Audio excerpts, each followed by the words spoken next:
Lovely. So welcome to the May HVG event.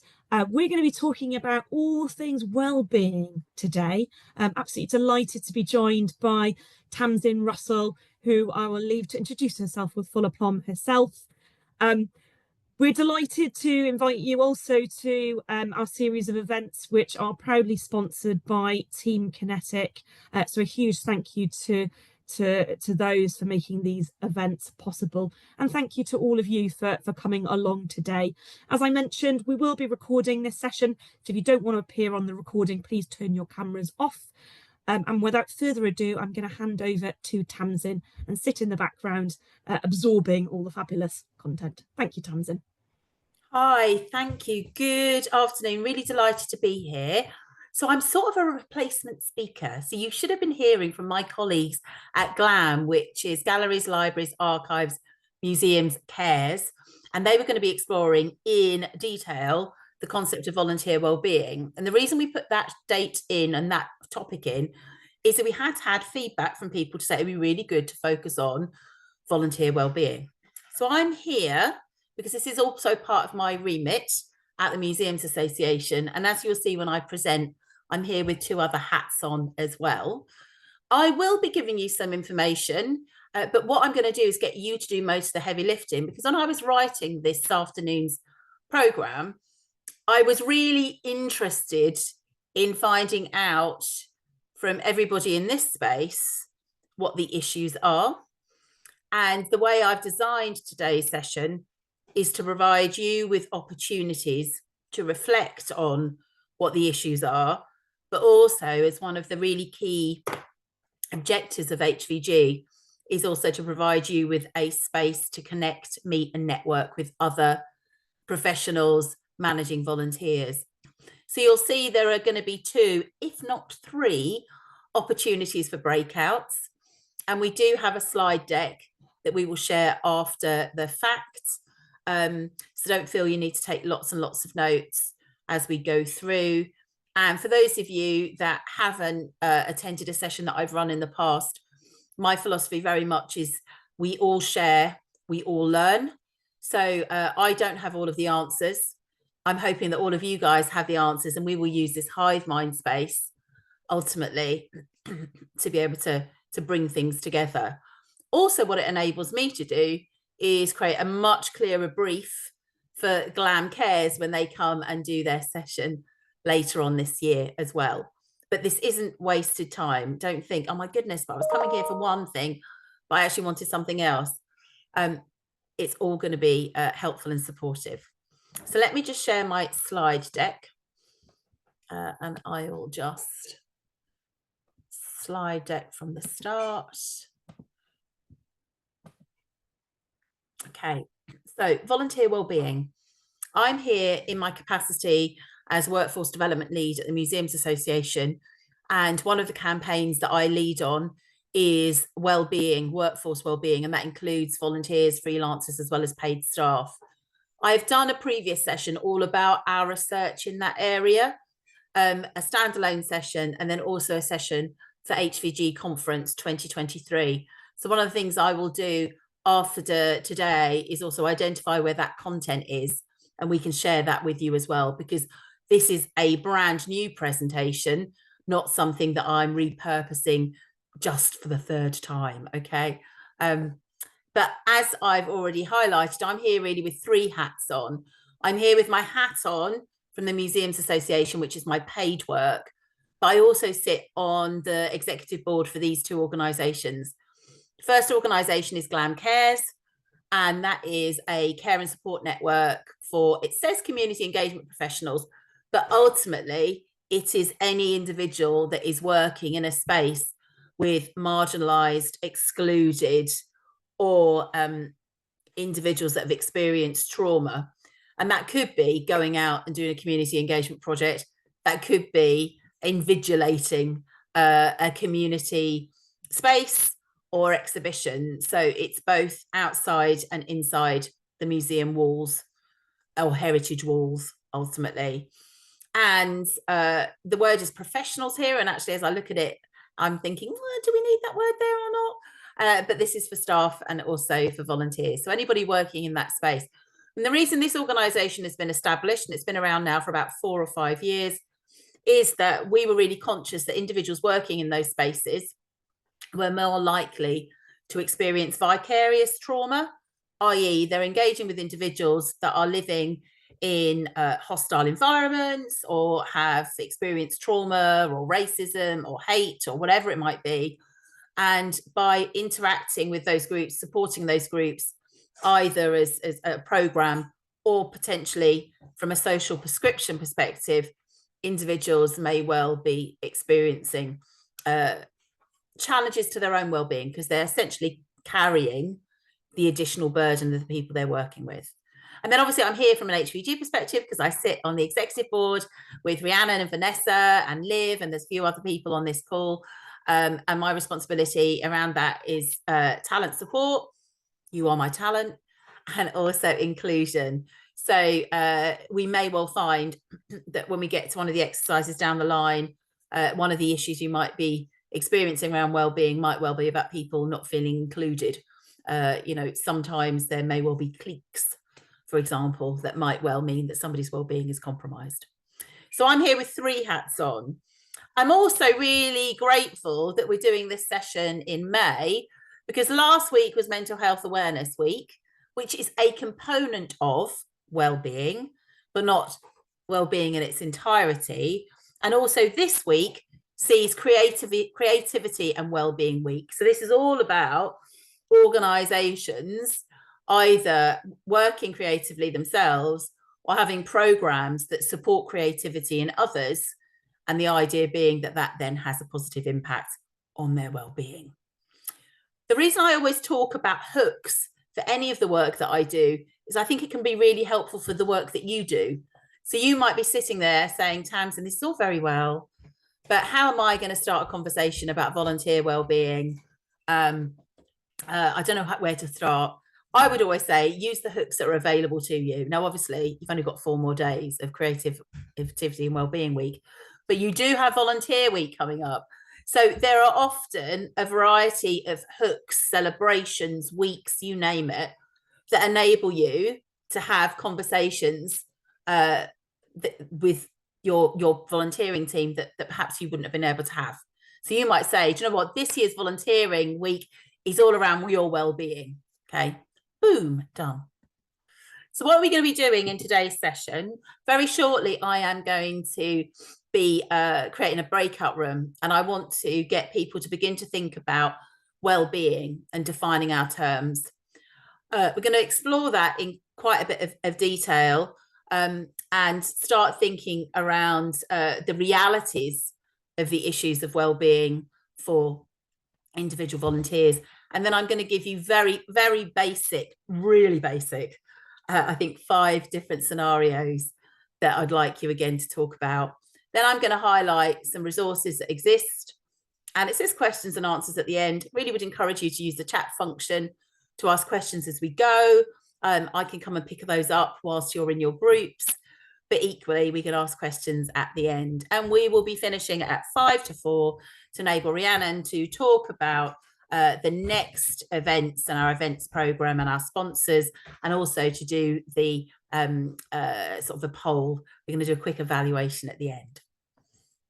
So first breakout, I would like, so Rhiannon, my glamorous assistant online, is to create a space for individuals to discuss these 2 questions.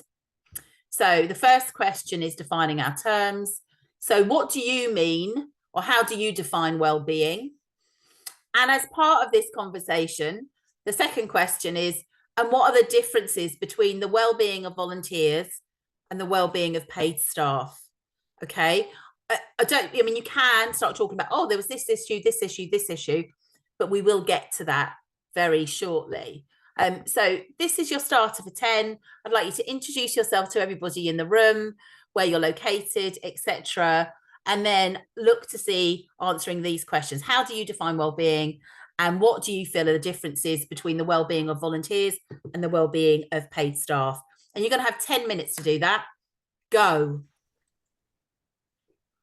Hi, I always love this. I love it when everyone comes back. I get disproportionately excited about everyone else coming back on screen. I think I need to get out a little bit more. Lovely to see all of your faces. I think that's it, isn't it? Pretty much. Wonderful. Excellent. Okay, so usually I would do a debrief at this point, but I'm going to do debrief after the next breakout. So you've got an opportunity to bring all of the beautifully rich conversations to the next debrief and sharing. What you might want to do is use this almost as a bingo exercise. So if I say anything that resonates with you, you might go, oh yeah, I was right. Or if I say anything that's completely an abomination, you can challenge me on it, because I'm always happy to be challenged. I don't think I'm going to say anything that's an abomination, but there might well be. So I just want to share my slides. And again, this is just my thinking from me working in this space with both volunteers and also paid members of staff. So I'm just gonna go from the beginning just again. So apologies. Oh, maybe not the beginning. Can you see that? So defining our terms. How do you define well-being? What's the differences between well-being of volunteers and the well-being of paid staff? So I do want to just highlight that the Museums Association did a whole raft of research into the experience of work in 2022.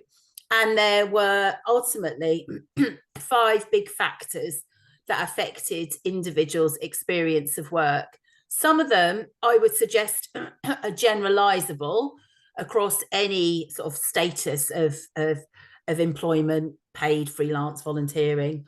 And that was primarily around demands. So demands being too high for the time that individuals had. The other one was around toxicity of culture. So being in a space that wasn't conducive or constructive or safe, which I would say is generalizable. The third one was around the concept of recognition and being valued. Again, I would suggest that could be applied whether you're a freelancer, a member of staff, or a volunteer. We got very few volunteers completing this. So I'm just highlighting the 5 factors that were felt to be really important in terms of paid staff. But I do think 3 of those 5 very much could be generalizable across the whole population, whole workforce. The 2 that I think are most specific to paid member of staff is, oh my goodness, pay. Okay, so lots of people were disgruntled around the level of pay, the precarity of pay and contracts. And then the other aspect was around progression. So this concept of career progression in a very sort of traditional sense.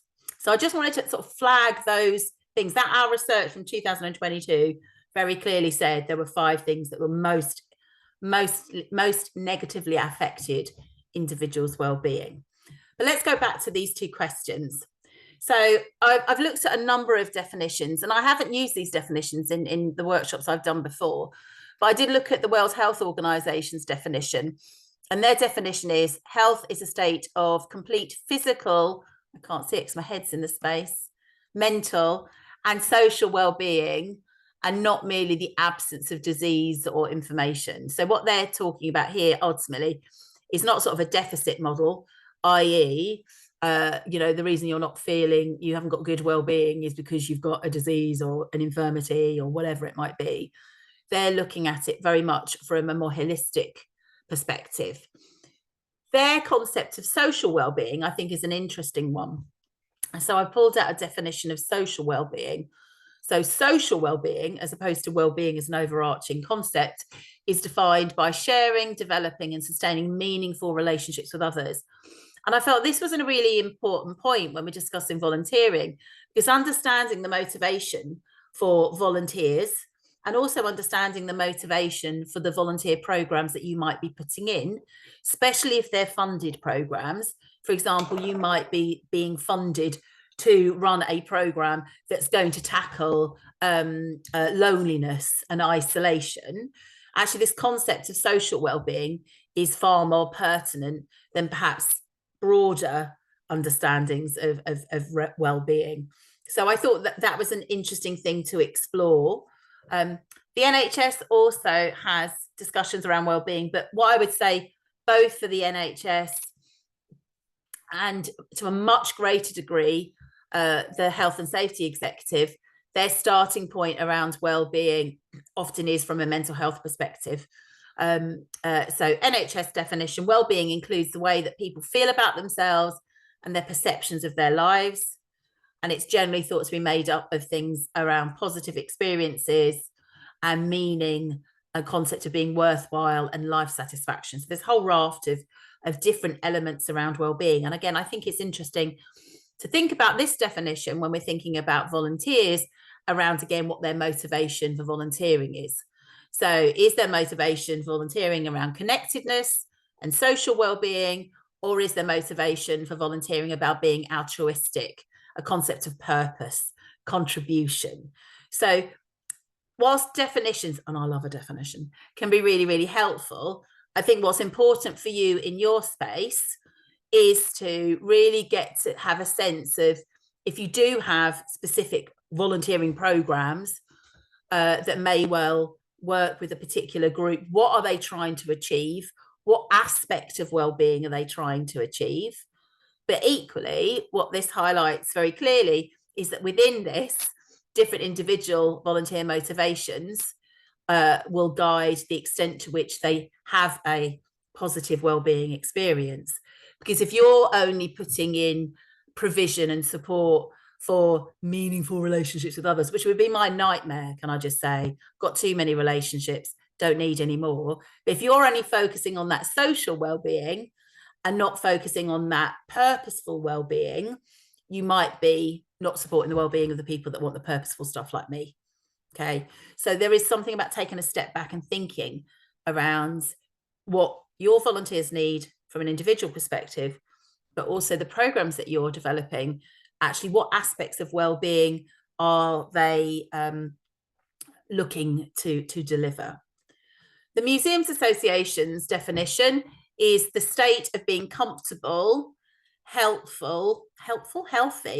Sorry, I've got a cold. Healthy and appreciating that our well-being is affected by life and our experience of work, and work more broadly is the space in which we work, so the workplace. The reason I think this definition is helpful is it very clearly highlights the fact that well-being is bi-directional, i.e. I might be, I am a volunteer. I volunteer for 5 different organisations. But, you know, actually my well-being might be compromised because the experience of my volunteering in an organisation that doesn't value my ideas and suggestions, and that then might trickle out into my life experience. But equally, there might be something going on at home and in my life that then trickles back into my experience of volunteering. Okay, and when we get to some of the scenarios, you'll be able to make some of those connections. So I like this definition, shocker, because I came up with it because it is about both of those aspects. I've already highlighted the health and safety executive has definitions, but the majority of their definitions tend to be focused on mental health and physical health. So what I would say, depending on the culture of your organization, what you might want to do is to think about cherry picking statements from sources if you need to influence anything, or if you're writing a new wellbeing policy or whatever it might be. And the big gap in between is, if you're being funded by National Lottery Heritage Fund, Paul Hamlin, Esme, Fairburn Community and Collections Fund, if you have got funders giving you money, if you are a local authority museum who is working under the auspices of a local authority and the policies that they have, what you might want to do is to think about, well, how do they define well-being?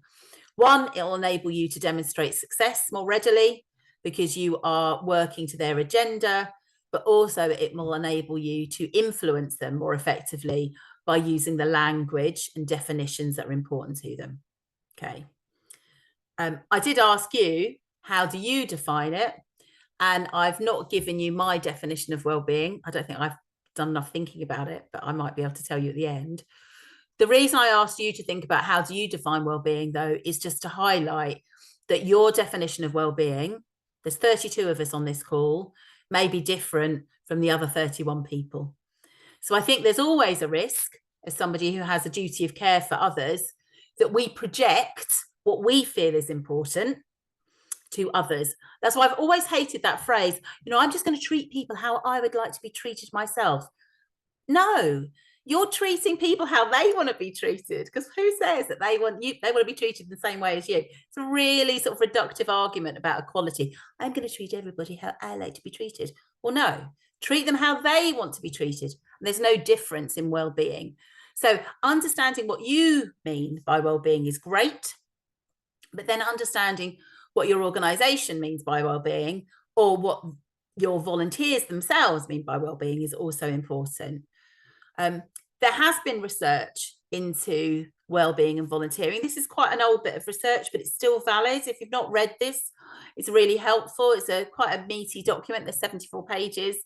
They did a huge amount of research, primarily in Scotland, around the positive impacts of volunteering. And you will see some questions in other research around volunteering, for example, time well spent, and other research into it. I'm really interested.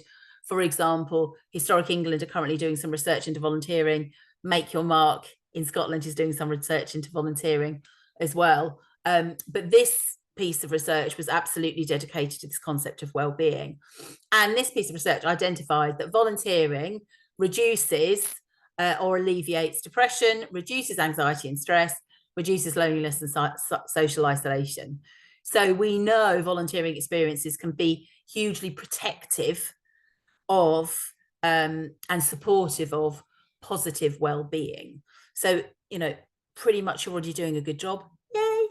But there is something about taking stock and saying, is there anything that I'm doing that could be amplified or improved to improve the contribution of volunteering to well-being? But equally, the converse, are there any red flags? Is there anything that I'm sort of doing that may well be having a negative impact on the well-being of my volunteers? So I do think there is something, if you don't know this already, your next steps, what does your organisational policy say? And you may want to ask your volunteers about what well-being means for them, either collectively or as an individual. All of this will enable you to be able to talk meaningfully and purposefully around well-being in your space and your volunteers. Next breakout. So you've got another 10 minutes. So we're going to come back. Actually, we'll come back just about 1:45. And my breakout for you is, how do you know about volunteer well-being? Okay, so how do you know that your volunteers have a good positive well-being or have a negative well-being? So how do you know, basically? And also what I'd like you to discuss is, what are the well-being issues you have had to deal with in your role? So, and it would be great for somebody to be listing all of those and then putting those in the chat function afterwards. So you've got until 1:45, 10 minutes or just under, go. And these are the 2 questions. Hi, lovely to see everybody. I am just going to open this up. So we prioritise you to have about 20 minutes of discussion with others, because our philosophy is, if you all share, you all learn. But we also know sometimes people like to share some of their insights with others. So we've factored in some time here to see if anybody would, you don't have to have the answer, obviously, but if anybody would like to share any of their sort of reflections or eureka moments or observations from the 2 conversations that you've had. So feel free to put your hand up or take yourself off mute. Yeah, over to you guys. Yeah, so I think it's about kind of like striking a balance between having that sort of professional relationship with your volunteers and acknowledging them, thanking them, but you can't get too involved with. I find you can't get too involved with some of the potential problems that they may have, just because of the number of volunteers, and it sort of would be too emotionally draining, I think, for the volunteer coordinator in doing that. So, but I think what's important is, if there are some problems, you can listen, but you can also, it's really important to signpost to the right places you know, so they can get additional support. So don't feel like it's all down to yourself as a volunteer, leader to actually help the individual volunteers. Yeah, completely. Now, Liv and I did a session back in March around older volunteering for better impact. And when we looked at all the scenarios, the key important point was, one, you're more able to manage these scenarios if you already have good working relationships with them. And two, ensure that you have appropriate boundaries in place. So we're not going to talk about boundaries here. We probably could do a whole session around boundary setting. And that is on our radar. But there is something about identifying where your line is and not feeling as if you need to be the person that saves everybody, because you can't possibly be the knight in shining armor, because you don't have all the solutions. And you're not a clinician either, depending on whether it's a therapeutic issue. Thanks, Alex, for raising those two really important points. Victoria, your hand is up. It was basically along the same lines, to be honest, about having boundaries. But I'm there as the volunteer manager to facilitate their volunteering and make them feel the best that they can feel in their volunteering relationship, in their volunteering, rather than obviously their wider life impacts that, but I can't necessarily do anything about that. It's about how I can make them feel valued and not worthy, but have their well-being kind of related to the volunteering rather than the wider experience. And also my own well-being comes into that. I can't be the counsellor. I can't kind of sort out any issues. Obviously, if they bring an issue to me and I know something about it, my background, I was a nurse many years ago, so I have perhaps a little bit more kind of medical knowledge. Usually it descends to go and see your GP. But, you know, I have to have that boundary to make I'm losing my train of thought here now, so I actually am going to shut up. No, you've made it really well. I think what we have to acknowledge is volunteers are covered by the Health and Safety at Work Act. Okay, under section 2.8, it's been a long time since I did my NEBOSH course. So there is a responsibility for us as volunteer managers, coordinators, supervisors, however you cast yourself, to have a vested interest in their well-being and their physical and mental safety while they're volunteering for us. So we do have to factor that in. And I think all too often, organisations don't realise that. So they, which is why I often see volunteer management not as valued as staff management, because people don't think you have to do that pastoral care or that legal care, but you do. And actually, that's why volunteer programs are never resource neutral and cost neutral, because you have to have that time and signposting or expertise in the back pocket for when these things happen. But there is something about knowing your limits around where you will do more harm than good, ultimately. And that is about when it's outside of your area of expertise.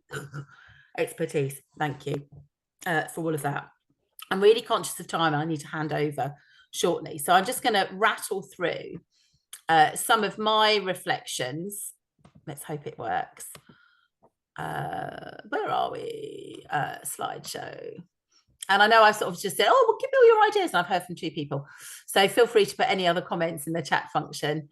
And slideshow from current slide. I have no idea. Oh, that's okay. So how do you know about volunteer wellbeing? What are the wellbeing issues you have had to deal with? And, you know, Rhiannon and I were just saying, you know, we have run sessions around your own well-being and well-being, individual well-being plans and stuff, but that isn't part of today's session, but maybe we can reprise that down the line.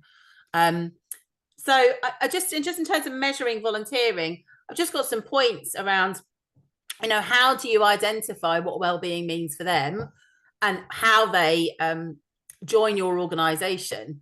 So depending on your induction, you could highlight and signpost how well-being is prioritized, it's important, I've got an open door policy, whatever it might be. You might use those hook weeks that I've just talked about.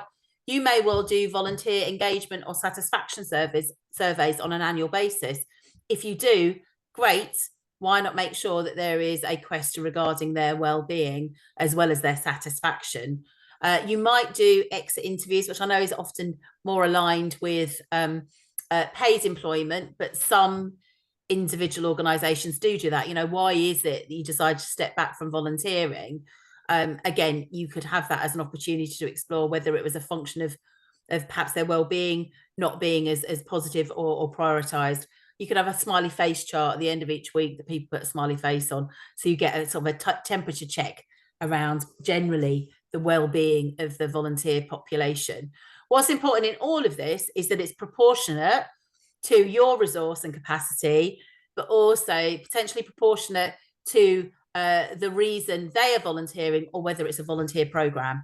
So last year, DCMS funded loads of volunteering programs under their Connected Communities Fund that was really focused on volunteer wellbeing, ultimately. And the same might be if you've got any social prescribing projects in your organisation. There may be a requirement from the funder to actually measure volunteer wellbeing as well. The question about, are they different from paid staff or not? I mean, I highlighted the research from the Museums Association where there were 5 key factors, I think 3 of which are generalisable to all workforce individuals, but obviously pay and promotion is less aligned to volunteering. But, ultimately, the issues I've faced from volunteers are no different from the issues I've faced from paid members of staff around their well-being. They're exactly the same. There's no difference. So what you might want to find out, if you do have an HR team, I realise not all organisations do, is, what would they do for paid staff, and how can we extrapolate that for volunteer staff? You might also want to identify organisational support and opportunities for access.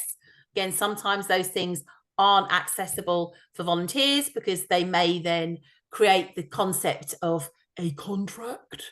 But again, if you do have an employee assistance program, I know my volunteers can't access it. But what I have done is looked at some of the key resources that I can access as an employee, so that I can signpost similar resources to them. And you might also want to identify local organisations or communities that may be of help. So you're signposting to, Andy's Man Shed, for example, if somebody is presenting with a sense of isolation, for example. You might highlight refuge, your local refuge or women's aid. So again, you may not have all of this information. Your organisation might have quite a bit of that information. All you're doing is repurposing it to your volunteering population. So you're not scrabbling around at the last moment. You can be reactive to those issues, but you can be sort of more front-footed. So you could, as a result of today, go back and have a look at the policies and procedures. Are volunteers mentioned in any of your wellbeing policies and procedures? If not, can you get them to be mentioned?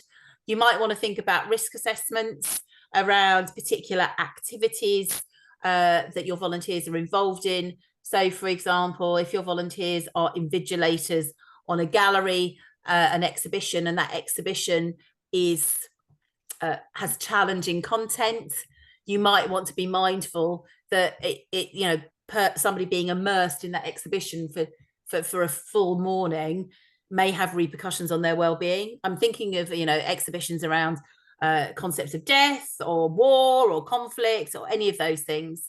You might want to think around making sure that people are trained and developed, one, so they don't feel that they're not doing a good job. That can have a huge impact on the concept of self-doubt. But there might also be specific training and development that enables people to weather the storm around well-being, peaks and troughs. I've already talked a little bit about social prescribing, community engagement, but absolutely recommend you do a full risk assessment about that. You might highlight you've got an open door policy, more difficult, obviously, if people are volunteering at distance, and you might want to be role modelling good well-being behaviours. So highlighting when perhaps you're not feeling your best, so that people realise it's a safe space to share when they don't have. So I will be handing over to Rhiannon in a moment, but these were just some of the things that I would anticipate would be some of the aspects, again, that are not wholly related to being a volunteer, but sometimes are felt more specifically. So travel costs, if there is not a T&S policy that pays for travel, personal health, if you've got an ageing volunteer population, the direction of the museum. I joined this museum now, and now you're doing completely other stuff that I don't agree with.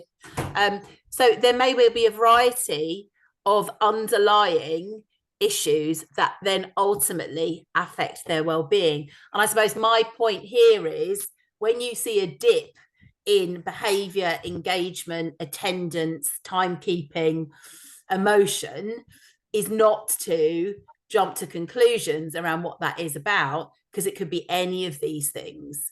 And these are, 5 scenarios. A volunteer has been found crying in the toilets. What do you do? A volunteer has just been screamed at on the museum floor by a visitor. What do you do? In really basic terms, and I will be handing over to Rhiannon now. It's just, being human can go a huge way, rather than just being a volunteer engagement manager or supervisor. So signposting is really, really important. And on the presentation, you will see there's loads of signposting. I'm highlighting a lot of the stuff that we've got from the Museums Association perspective, but equally, there are other organisations that have really good resources around how you might support the well-being of the people that are volunteering for you. So that brings me to the end of my session with a minute to spare. I'm just going to hand over to Rhiannon, and you'll get copies of these slides. Perfect. Thank you, Tamsin, and thank you for that fabulous session and a great introduction to the Glam Cares session that we will organise for you. We will send out after this session the presentation, but some of those links that Tamsin has referenced there as well, so that you can go and do a little bit of a deeper dive into some of the bits that perhaps are more or less relevant to you as an organisation.